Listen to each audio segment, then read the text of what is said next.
Ես ճիշտն ասած հերթագրվեցի ելույթի համար, որովհետև կարծում եմ եզրափակիչ ելույթում չի հասնի բոլոր հարցերին անդրադառնալ, մի քանիսին հիմա անդրադառնամ։ Առաջինը, Տիկին Տիգրանյան, դուք վկայակոչում եք իրավական ակտերի մասին օրենքի դրույթները եւ առաջարկություններ կամ դիտողություններ եք ներկայացնում, ուզում եմ մեր քաղաքացիներն էլ իմանան, որ այս դիտողությունները նաև ներկայացել է Ազգային ժողովի աշխատակազմը, դիտողությունները ընդունելի են, ես դրա մասին ասել եմ հրապարակային նաև նիստի ժամանակ,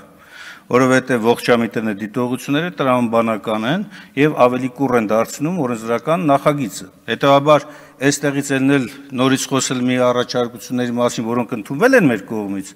համարում եմ, որ ընդամենը հարցին անդրադառնալը, հարցին ըստեյության անդրադառնալուց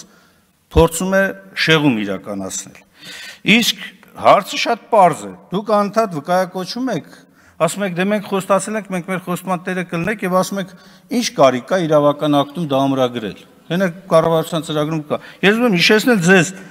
կառավարության միջոցառումների ծրագիրը գործողությունների 24 թվականի դեկտեմբերի 19-ին Դուք այս նույն հարցի վերաբերյալ նշել եք, որ կառավարության որոշումներում դի փոփոխություններ անեք։ Այսինքն պիտի ընդունվի էլի իրավական ակտ։ Տարբերակ չկա, եթե դուք ձեր խոստման տերն եք լինելու, իսկ դուք ձեր խոստման տերը չեք կարող լինել, որտեղ ինչպես դուք ամրագրել եք նույն այդ փաստաթղթում, գրել եք, որ այս խոստումը կկատարենք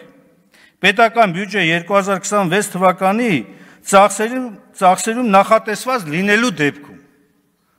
լինելու դեպքում, հասկանում եք, այսինքն դուք այս գլխից մի անգամից ասում եք, որ գիտեք, եթե նախատեսված չեղավ մոռացեք, այդ խոստումը չենք կատարելու մենք։ Մենք էլ հենց դա ենք ասում, որ պարտավոր եք կատարել։ Հերթական անգամ դուք չեք կարող քաղաքացիներին խաբել։ 480,000 մարդ այսօր թոշակառու սպասում է։ Դե ելեք պատասխանեք այդ մարդկանց։ Այն որ անպագորգոր հայտարարություններ էի կանում, մեր տնտեսությունը աճել է, աննախադեպ է, տո թռիչք է, տո չգիտեմ, էլ ինչ է, բա այդ հիմքը ստեղծել եք, դե բարձրացրեք, մյուսը, վերջին ասում եք դուք,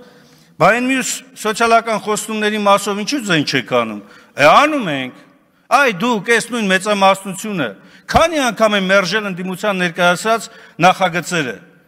աշխատավարձերի ինդեքսավորման մասին, աշխատողների իրավունքների պաշտպանության մասին, բազմազավակ ընտանիքների